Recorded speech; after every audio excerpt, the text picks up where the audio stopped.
Hi, I'm Michael Addison. I'm from Bethany, Missouri, and I'm studying marketing and financial management here at Northwest.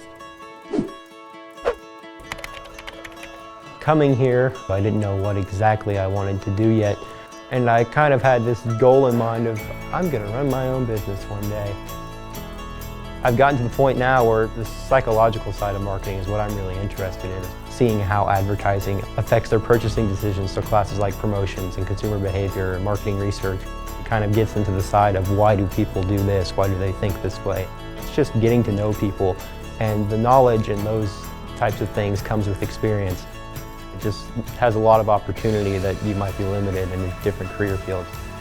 Northwest gave me a new perspective on how I can go about things and how I can talk to people and how you might just make a new connection that you didn't think was possible.